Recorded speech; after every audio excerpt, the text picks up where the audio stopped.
తాకట్టులో ఉన్న బంగారాన్ని విడిపించి ఆ రోజు ఆన్లైన్ రేటుకే మేము కొంటాం. Sharma gold company. నమస్తే, వెల్కమ్ టు సుమన్ టీవీ. నేను గిరిజ. ఇవాళ మనతో పాటు ప్రముఖ జ్యోతిష్య వాస్తు పండితులు, జ్యోతిష్య శిక్షణ నిపుణులు, లలితాదేవి ఉపాసకులు, బ్రహ్మశ్రీ నానాజీ పట్నాయక్ గురువు గారు ఉన్నారు. వారితో మాట్లాడిద్దాం.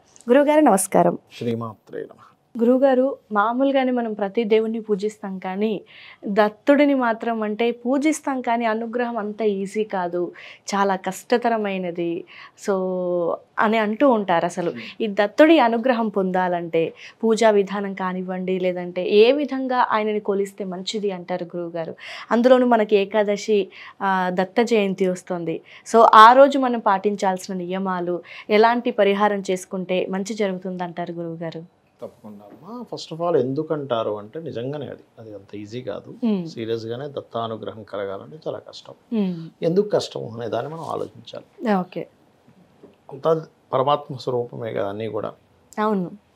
గురుస్వరూపం దత్తస్వరూపం అంటే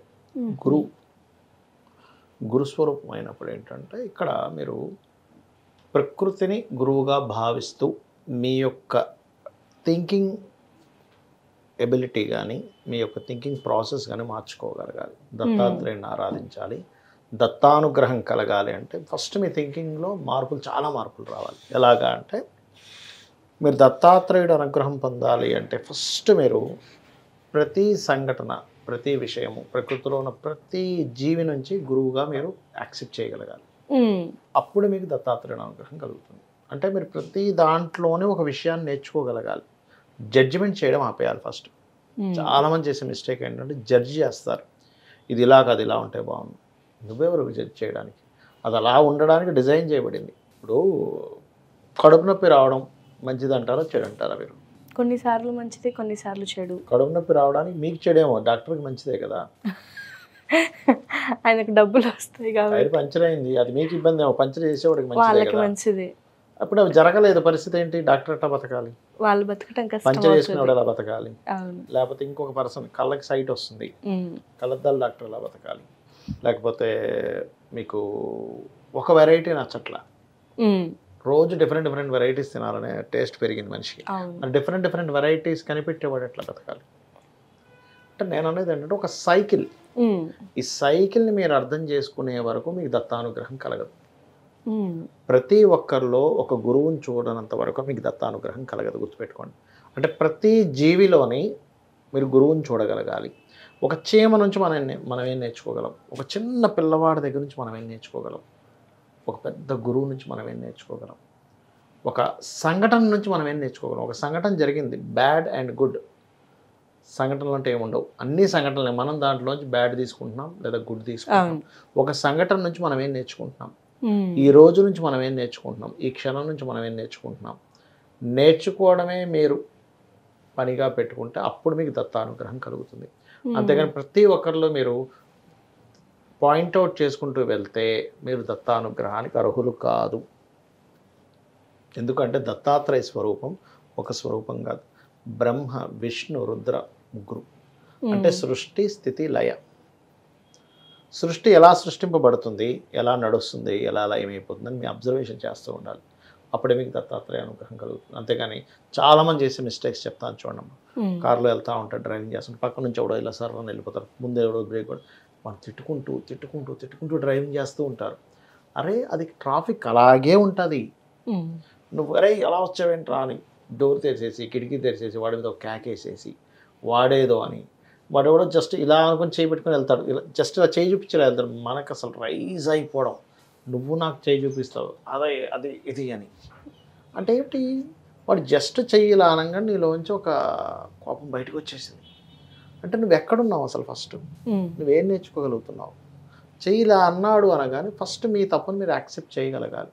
ఓహో, నాలో ఏదో మిస్టేక్ ఉందేమో. ఒకటే గుర్తుపెట్టుకోండి, దత్తానుగ్రహం కలగాలి అంటే ఫస్ట్ మీ మిస్టేక్స్ మీరు యాక్సెప్ట్ చేయనంతసేపు దత్తానుగ్రహం జరగదు.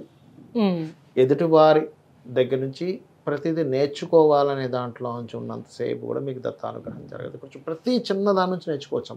చిన్న పిల్లలు ఉంటారు, వాళ్ళ దగ్గర నుంచి కూడా నేర్చుకోవచ్చు. ప్యూర్గా ఉంటారు, వాళ్ళకి ఏ కల్మషాలు ఉండవు, ప్యూర్గా ఉంటారు.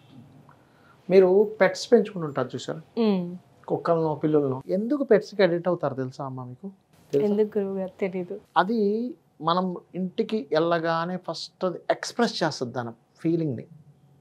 ఒక కుక్క అనుకోండి, అది వచ్చేసి పైకి ఎగిరిపోతుంటుంది అంటే ఏంటి, ఎక్స్ప్రెస్ చేస్తుంది. ఇంకోటి ఏమి కల్మషం ఏమి కనిపించదు, కేవలం అది ప్రేమను మాత్రమే ఇస్తుంటుంది. ఆ ప్రేమని మాత్రమే ఇచ్చేటువంటి దానికి మనం అటాచ్ అయిపోతాం. ఎందుకంటే అక్కడ లవ్ ఉంది, అక్కడ ఉంది కుక్క కాదు లవ్.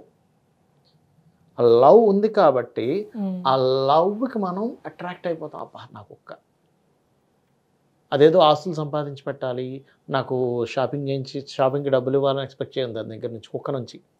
లేకపోతే నాకేదో మాటలు చెప్పాలని ఎక్స్పెక్ట్ చేయం, నాతో స్పెండ్ చేయాలని ఎక్స్పెక్ట్ చేయం, అది నాకు ఆస్తులు కూడబెట్టాలని ఎక్స్పెక్ట్ చేయం.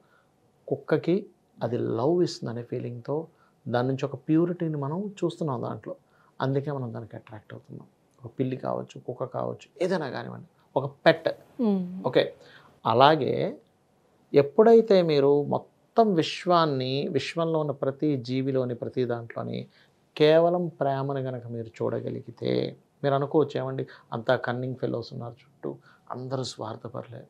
అయ్యో అది స్వార్థం కానే కాదంటా నేను. ఎవరికి వాడు జాగ్రత్తగా ఉన్నాడు, సొసైటీ మారిపోతుంది. ఆ జాగ్రత్తను మీ కోణంలో స్వార్థం అనే కోణంలో చూస్తున్నారు. స్వార్థపరులు కూడా ఉన్నారు, లేనట్లే. ఒక 5% 10% ఉన్నారు, లేరనకూడదు. కానీ మిగతా 90% ఆఫ్ పీపుల్ భయంగా ఉన్నారు. అమ్మో ఏమవుతుందో, వీళ్ళతో మాట్లాడితే ఏమవుతుందో, వీళ్ళతో ఈ విషయం చెప్తే ఏమవుతుందో, సరదాగా ఎక్కడ ఏ విషయం మాట్లాడినా అది ఎక్కడికి వెళ్ళిపోతుందో, దీనివల్ల నాకేదైనా ప్రాబ్లం వస్తుందేమో అని కొంచెం జాగ్రత్తగా ఉంటున్నారు. ఆ జాగ్రత్తని మన పాయింట్ ఆఫ్ వ్యూలో మనం దాని స్వార్థమనో కన్నింగ్నెస్ అనో అంటున్నాం. ఇప్పుడు చూడండి అమ్మా, ఇప్పుడు నేను ఒకరి మీద అరిసాను అనుకోండి ఉదాహరణకి, వాడి పాయింట్ ఆఫ్ వ్యూలో నాకు పొగరుంది, నాకు గర్వం ఉంది, కానీ నా పాయింట్ ఆఫ్ వ్యూలో నాకు బాధేసింది. ఎప్పుడు కూడా మీ పాయింట్ ఆఫ్ వ్యూలో కాకుండా ఎదుటి వాళ్ళ పాయింట్ ఆఫ్ వ్యూలో మీరు ఆలోచించగలిగితే అప్పుడు దత్తానుగ్రహం కలుగుతుంది. ఓకే, అంటే సృష్టి స్థితి లయ కారకుడు దత్తాత్రేయుడు. అంటే అసలు ఆ విషయం ఎలా పుట్టింది, ఎలా నడుస్తుంది, ఎలా కంప్లీట్ అవుతుంది, అది కేవలం బ్రహ్మ విష్ణు రుద్ర స్వరూపాలకే కాదు, ప్రతి విషయానికి ఉంటుంది. ఎలా పుట్టింది, ఎలా నడుస్తుంది, ఎలా కంప్లీట్ అవుతుంది, దీని పుట్టుక ఎందుకు ఇలా పుట్టింది, ఇది ఎందుకు ఇలా నడుస్తుంది, ఎక్కడ ఎండ్ అవుతుంది అనే ఒక క్లారిటీ మీకు వస్తే అదే దత్తానుగ్రహం. అది రానంతసేపు మీరు దత్తుడికి దగ్గర అవ్వలేరు. దత్తానుగ్రహాన్ని పొందాలని మీరు జపం చేసేటప్పుడు, దత్త సంబంధించిన ఏదైనా ఒక మూలమంత్రం తీసుకొని చేసేటప్పుడు అనేకమైన ఆటంకాలు కలుగుతాయి, అనేకమైన పరీక్షలు వస్తాయి. అంటే ప్రతి చిన్నవాడు కూడా మిమ్మల్ని అవమానిస్తూ ఉంటాడు. మీరు అందులో దత్తుడిని చూడగలగాలి. మీరు అద్భుతంగా అద్భుతంగా ఒక పని చేసినా సరే ఇదేం లేదు పో అంటారు, దాన్ని మీరు యాక్సెప్ట్ చేయగలగాలి. సీరియస్గా చెప్తున్నా. అదేవిధంగా మీరు ఒక మంచి పని చేసినా అక్కడి నుంచి ఒక అవమానం వస్తుంది, దాన్ని కూడా మీరు యాక్సెప్ట్ చేయగలగాలి. అవన్నీ యాక్సెప్ట్ చేయగలిగితే అప్పుడు మీకు దత్తానుగ్రహం వస్తుంది. కానీ ఒక్కసారి దత్తానుగ్రహం వస్తే అష్టసిద్ధులు వస్తాయి. అంటే మీరు సంకల్ప మాత్రం చేత ఏదైనా క్రియేట్ చేయగలగాలి. మీరు ఇప్పుడు ఉదాహరణ అనుకున్నారు, ఇప్పుడు సీఎం గారు వచ్చి నాతో మాట్లాడితే బాగుంది అంటే సీఎం కారు వెళ్తే ఆగి మీతో మాట్లాడి వెళ్తాడు. సీరియస్గా చెప్తున్నా ఈ మాట. వర్షం పడితే బాగున్నాను, వర్షం పడుతుంది. ఇప్పుడు అక్కడెక్కడో అన్యాయం జరుగుతున్నారు, వీడికి ఇట్లా జరుగుతుందండి, ఇది మారాలి అనుకుంటే మారుతుంది. ప్రతి ఒక్కటి జరుగుతుంది. అష్టసిద్ధులు మీ వశం అవుతాయి, దత్తానుగ్రహం జరుగుతాయి. కాకపోతే వీటన్నిటికంటే ముందు మనం ఇట్లా ప్రిపేర్ అవ్వగలగాలి, మనం ఇలా ఉండగలగాలి, అప్పుడు మీకు దత్తానుగ్రహం జరుగుతుంది. అదర్వైజ్ కలగదు. జరిగే మార్పులకి సిద్ధంగా ఉండాలి, అర్థం చేసుకోగలగాలి, ప్రకృతిని క్లియర్గా మీరు యాక్సెప్ట్ చేయగలగాలి. ఓకే గురువుగారు.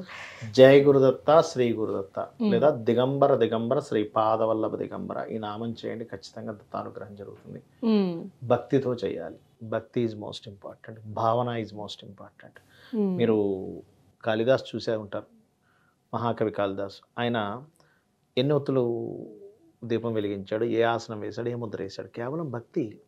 అమ్మవారు వస్తుంది నేను తలుపు తీయను, అమ్మవారు వచ్చాక తలుపు తీయనంట, నాకు విద్య ఇస్తేనే తలుపు తీస్తా అంట అనుకున్నాడు.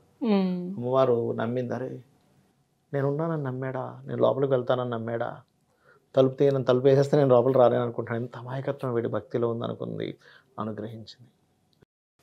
సో భక్తి ముఖ్యం ఎలా చేసినా కూడా. ఓకే గురుగారు, దత్తుడి అనుగ్రహం నిజంగానే అంటే మనం అనుకుంటాం అంత ఈజీనే, నేను నిష్టగానే ఉన్నాను అనుకుంటాం, కానీ ప్రకృతిలో జరిగే మార్పుల కానుంచి మన ఆలోచన విధానం వరకు ప్రతిదీ మనం మార్చుకోవాలి. అది మార్చుకున్నప్పుడే వచ్చిన భక్తియే ప్యూర్గా ఉంటుంది. ఓకే గురుగారు, చాలా చక్కటి విశ్లేషణ అందించారు గురుగారు, ధన్యవాదాలు. శ్రీమాత్రే నమః.